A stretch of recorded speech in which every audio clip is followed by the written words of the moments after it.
குருவே சரணம். குருவின் திருப்பாதம் போற்றி போற்றி. ஓம் நம சிவாய.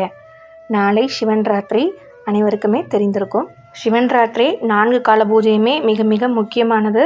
முடிந்தவங்க, ரொம்ப நாளாக வேண்டுதல் வச்சுட்டே இருக்கிறவங்க, எனக்கு இது நடக்கவே இல்லை அப்படிங்கிறவங்க, கோயிலுக்கு உங்களால் முடிஞ்ச அளவுக்கு அபிஷேகத்திற்கு எல்லா பொருட்களும் வாங்கி கொடுங்க.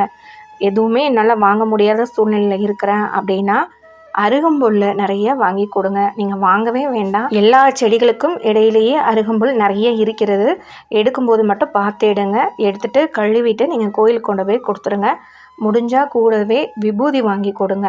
இது ரெண்டுமே மிக எளியதாக எல்லாருமே கொடுக்கக்கூடிய ஒரு அபிஷேக பொருள் தான். சிவபெருமான் அபிஷேக பிரியர் எல்லாருக்குமே தெரிஞ்சிருக்கும்.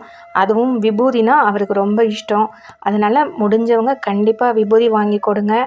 எண்ணெய் வாங்கி கொடுங்க. நீங்கள் கொடுக்குற எண்ணெய் அன்று இரவு ஏற்றும் தீபத்தில் ஊற்றுவாங்க. அதனால் முடிஞ்சவங்க எண்ணெய் வாங்கி கொடுங்க. இந்த இரண்டும் வாங்கி கொடுப்பதனால என்ன பயன் என்று பார்த்தால், செல்வம் பெருகும், உடல் ஆரோக்கியம் மிக மிக நன்றாக இருக்கும். கூடவே உங்களால் முடிந்தால் வில்வம் வாங்கி கொடுங்க. ரொம்ப எளிமையாக எல்லா இடத்துலையுமே கிடைக்கக்கூடியது வில்வம்.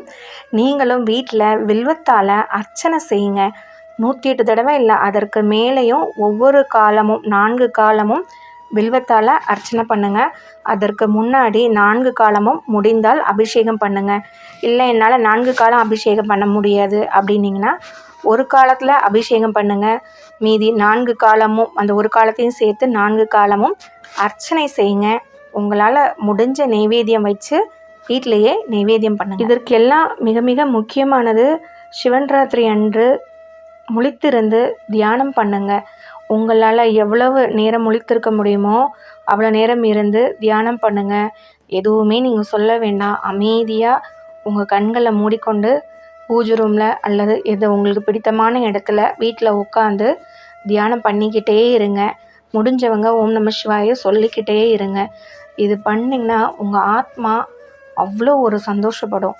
சிவன் ராத்திரி மட்டும் இல்லை, எல்லா நாட்களுமே நாம் தியானம் பண்ணணும். நம்ம யார், எதற்காக இங்கே வந்திருக்கிறோம், நமக்குள்ளே என்ன இருக்குது அப்படிங்கிறத நம்ம தெரிஞ்சுக்கணும். நீங்கள் சிவபெருமானை வழிபட நீங்கள் யாருங்கிறத அவரே உங்களுக்கு ஒரு நாள் தெரிய வைப்பார். நம்ம கர்மா எப்போதுமே நம்ம அழுத்தி கொண்டே இருக்கிறது. அதனால தான் நிறைய பிரச்சனைகள் வருகிறது. ஆனால் அது அனைத்துமே பிரச்சனைகள் அல்ல, சூழ்நிலைகள் தான். நாம் அது பிரச்சனைகளாக நினைத்து கொண்டே இருக்கிறோம். அத்தனை சூழ்நிலைகளுக்கும் முழு முதற் காரணம் நம்மளுடைய கர்மா தான். கர்மாவை எக்காரணத்து கொண்டும் அழிக்கவே முடியாது. கர்மாவை நம்மளால் குறைக்க மட்டும்தான் முடியும். நாம் இந்த உலகத்தில் வாழும் வரை கர்மாவும் நம்மளுடன் சேர்ந்து பயணிக்கும். நீங்கள் அனைவரும் சிவனை நினையுங்கள். அவர் உங்களை 1000 மடங்கல்ல 1,00,000 மடங்கு நினைப்பார்.